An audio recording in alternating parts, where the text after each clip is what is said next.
Assalomu alaykum, hurmatli televizor ko'rguvchilar. Dunyo Uyg'ur qurultiyi Tor televiziyasining kunlik xabarlar programmasiga hammanglar xush kelibsizlar. Men riyosatchi Iftixor Abdurashid. Hurmatli ko'ruvchilar, tövəndə diqqətinizlər kunlik xabarlar programmamızın təfsilatında bo'lsin. Dunyo Uyg'ur qurultiyi 9 fevral bayonot e'lon qilib, Xitoyning Sharq Turkistonda Uyg'urlarni asos qilgan Turkiy xalqlar yurgizayotgan irqiy qirg'inchiligi va insoniyat qarshi jinoyatlarida bevosita javobgarligi bo'lgan va bu sababdan Amerika hukumatining embargosiga uchragan atalmış Abnum rayonining Qorchoq raisi Erkin Tuniyazni qabul qilib ko'rishga tayyorlanayotgan Angliya hukumati bilan Yevropa ittifoqiga qattiq norozilik bildirdi. Uçurlardan ma'lum bo'lishicha, Qorchoq rais Erkin Tuniyaz kelar hafta Angliyani ziyorat qilib, Angliya Tashqi ishlar ministrligining mas'ullari bilan 2 oyning 19-kundan 21-kunigacha Bryusselda Yevropa ittifoqi tashqi munosabatlar komitetining mas'ullari bilan ko'rish ilib boradi. Dunyo Uyg'ur qurultiyi bu munosabat bilan e'lon qilgan bayonotida Erkin Tuniyazdek qirg'inchilikni ijro qilguvchi amaldorlarni Angliyaga taklif qilish dunyodagi Uyg'urlar uchun zo'r bir haqorat deb ko'rsatdi va Yevropa ellarining Uyg'ur irqiy qirg'inchiligida boshlamchilik rolini o'ynagan Erkin Tuniyaz bilan bo'lgan chek-chegarasini aniq ayirishga, uning bilan suhbat o'tkazishning o'rniga uni javobgarlikka tortishga chaqirdi. Shundaqla Angliya hukumati bilan Yevropa ittifoqidan Erkin Tuniyazning ziyoratini darhol bekor qilishni talab qildi. 2021-yili Amerika hukumati Uyg'ur irqiy qirg'inchiligida boshlamchilik rolini o'ynaganligi sababli Erkin Tuniyazga jazo e'lon qilgan. Shu yili Angliya parlamenti Uyg'urlar duch kelayotgan muomalaning irqiy qirg'inchilik ekanligi haqida qaror olgan edi. Siyasiyon gazetining 9 fevraldagi obzorda aytilishicha, kelar hafta Angliyada ziyoratda bo'lgan Erkin Tuniyaz 19 fevraldan 21 fevralgacha Belgiya poytaxti Bryussel shahriga boradigan bo'lib, Yevropa ittifoqining bir qism a'zolari bilan suhbatlashishga o'rinlashtirilgan. Xitoyning Yevropa ittifoqiga avatgan bosh elchisi Yevropa ittifoqiga a'zo 27 davlat vakilining Erkin Tuniyaz bilan ko'rishishni umid qilganligini bildirgan. Muhabizatchi gazetining xabar qilishicha, Angliya Tashqi ishlar ministrligi 8 fevral chorshanba kuni atalmış Uyg'ur rayonlik hukumatning raisi Erkin Tuniyaz boshchiligidagi Xitoy hay'atining Angliyaga kelib yuqori darajali hukumat amaldorlari bilan ko'rishadiganligini e'lon qilgan. Erkin Tuniyazning 12 fevral yakshanba kuni Angliyaga yetib keladiganligi mo'ljallanmoqda. Mazkur xabar tarqalgandan keyin Angliyadagi bir qism parlament a'zolari, bo'libmi Xitoy haqidagi xalqaro parlamentlar ittifoqiga a'zo bo'lgan parlament a'zolari bu qarorni keskin tanqid qilgan. Angliya siyosonlaridan Lord Basil bu vaqtda so'z qilib, biz Angliya hukumatini bu qarorni tezdan bekor qilishni talab qilamiz. Shuningdek, ularni Angliyadagi Uyg'ur jamoatidan afv so'rashga chaqiramiz degan. Angliya parlamentining a'zosi Duncan Simmons bu vaqtda o'zining Twitter betida uchur yo'llab, "Men Angliya hukumatidan Erkin Tuniyazning ziyoratini bekor qilishni, shundaqla ularning insoniyat qarshi jinoyatlarda o'ynagan roli uchun Chunchuango bilan Erkin Tuniyazga jazo e'lon qilishni talab qilaman. Bundaq kishilar bilan ministerlik binosida emas, balki sud zalida yuzlashish lozim" dedi. Duncan Simmons apandining Erkin Tuniyazni sudga berish chaqiriqi tezda har qaysi sohaning qizg'in qo'llashiga erishgan. Siyasiyon gazetining 9 fevraldagi obzorda aytilishicha, lager shohidlarining delolariga ishlayotgan 7 nafar angliyalik advokat bu vaqtda bayonot e'lon qilib, Erkin Tuniyaz Uyg'urlarni qirg'in qilishda muhim rol o'ynagan shaxslarning biri. Uni Angliyaga kelgan hamon qo'lga olib, sudning bir yoqlik qilishiga topshirish lozim degan. Navbatda Angliyada turdigan va ilgari Uyg'ur sud kollegiyasida guvohlik bergan qozoq lager shohidlaridan Erbaqt Otarbayning advokati Michael Polak bo'lsa, irqiy qirg'inchilikda rol olgan Erkin Tuniyazni sudga tortish uchun Angliya bosh taftishiga rasmiy talab avatgan. Polak mundaq degan: "Ziyonkashlik uchirg'uchi bo'lgan Erbaqt Otarbay hozir Angliyada bo'lganligi uchun u Erkin Tuniyazni sudga berishga huquqliq.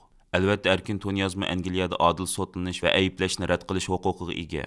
Muhabizatchi gazetining xabarida aytilishicha, bu vaqtdagi g'ulg'ula avjiga chiqqanlikdan Angliya Tashqi ishlar ministrligi bu vaqt ifoda bildirib, bizning Erkin Tuniyazni taklif qilishimizda birli sabab bor.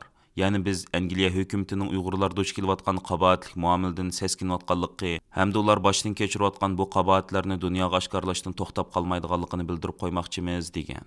Gerçi Reuters agentligi Angliya Tashqi ishlar ministrligi amaldorlarining so'zlaridan naql edib, Erkin Tuniyazning ministr darajasida kutilmaydiganligini bildirgan bo'lsa-mu, Erkin Tuniyazning bu qatim hech qanday viza talab qilinmaydigan diplomatiya pasport bilan keldiganligini tilga olgan. Navbatda bu vaqtdagi muloyiza va muhokamalar davomli har qaysi axborot vositalarining qiziq temasi bo'layotganligi ma'lum. Dunyo Uyg'ur qurultiyining raisi Dolqin Aysa apandim 8 fevral kechda chaqirilgan Uyg'ur tashkilotlari rahbarlari yig'inida qilgan so'zida, Xitoy hukumatining chet ellardagi Uyg'ur tashkilotlarimizning va Uyg'ur Uyghur qarindoshlarımızning navbatda butun diqqat e'tibori Turkiyaga yer tavrash ofatiga markazlashganligini fursat bilib, xalqaro sahnalarda o'zining Sharq Turkistondagi jinoiy qilmishlarini aqlash uchun jiddiy harakatga o'tganligini, Xitoydan hisob so'ralgan Birlashgan Davlatlar Tashkiloti iqtisodiy, ijtimoiy va madaniyat huquq komitetining 73 navbatlik yig'ini boshlanish oldida turgan va Uyg'ur tashkilotlari Janvada keng ko'lamli norozilik harakati elib berishga tayyorlanayotgan bir paytda Xitoy hukumatining o'zlarining jinoiy qilmishlarini aqlash maqsadida BDTdagi va Yevropadagi tashviqot faoliyatlarini jiddiylashtirganligini,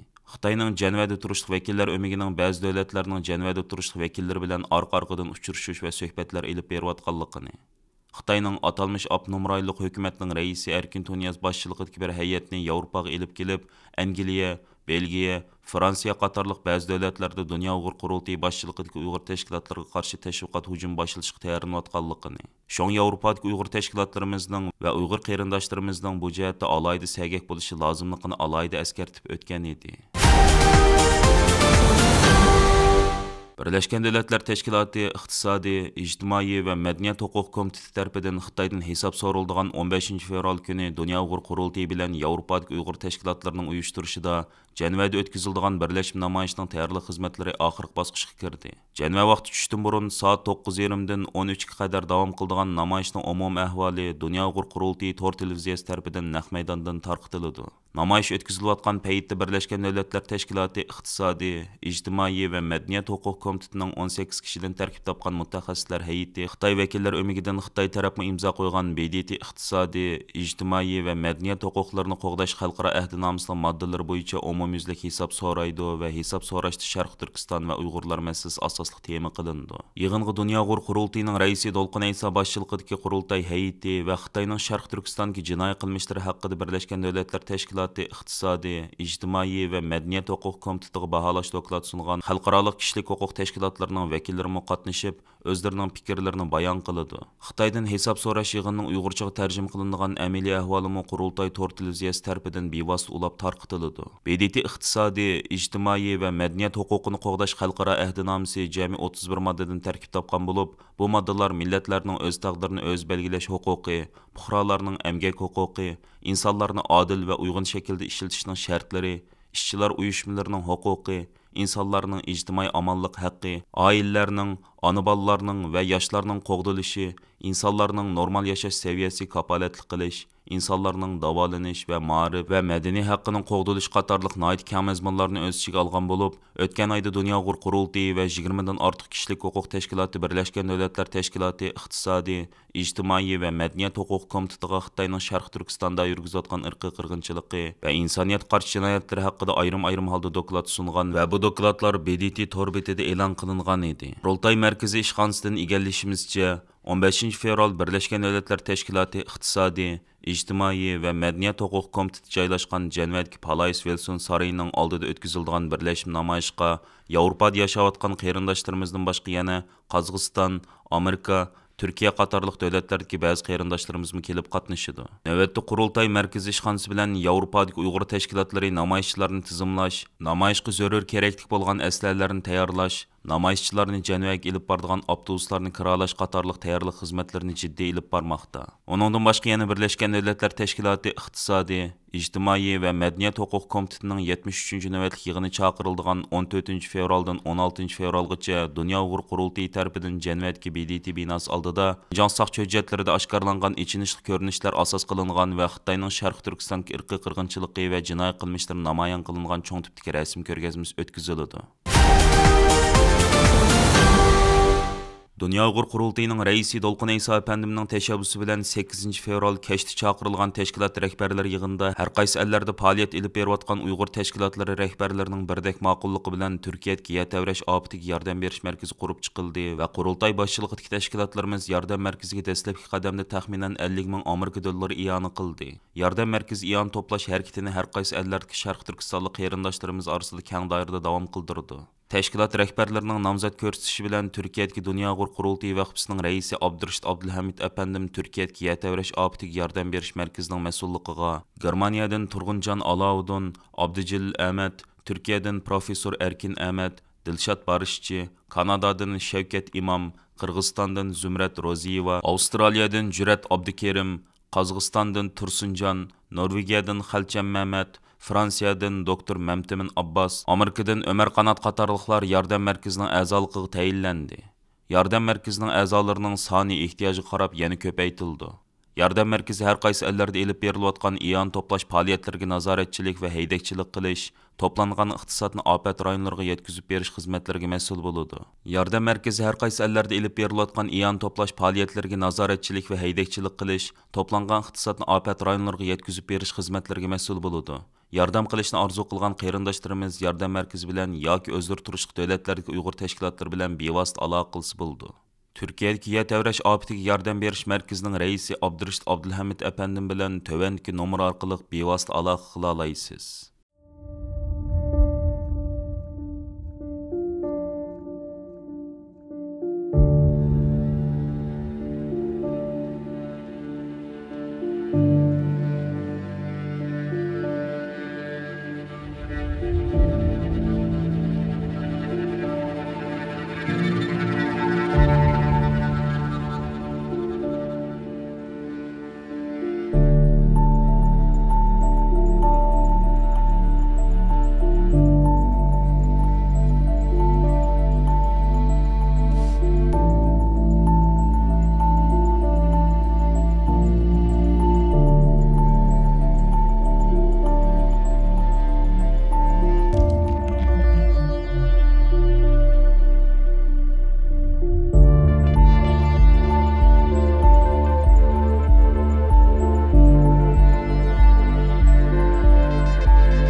Amerikaning CNBC televiziyasining xabariga qaraganda, Shimoliy Atlantik Ahdi Tashkiloti, ya'ni NATOning bosh kotibi Jens Stoltenberg 8 fevral kuni Washingtonda Amerika tashqi ishlar ministri Antony Blinken bilan uchrashganda Xitoyning josuslik havo shari haqida to'xtalgan. U mundaq degan: Xitoyning Amerikada bayqalgan josuslik havo shari NATOga a'zo davlatlar va shundaqli dunyodagi barliq davlatlarga xavfsizlik xirisi paydo qildi. Bu voqea bizga Xitoyning harakat andizisini isbotlab bermoqda.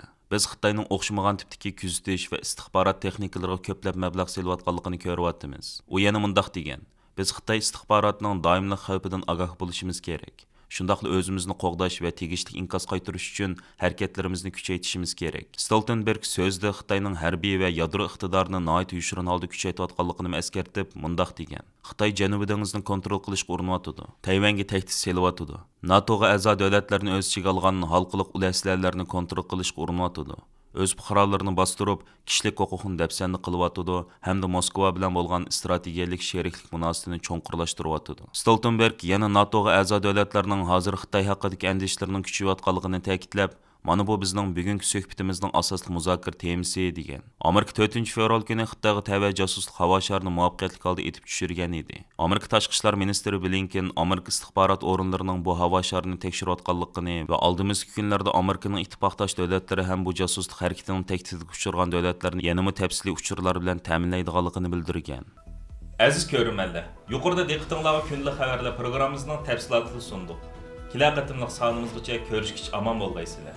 Stansiyamizning YouTube kanaliga a'zo bo'lishni unutma. Allohga omonat.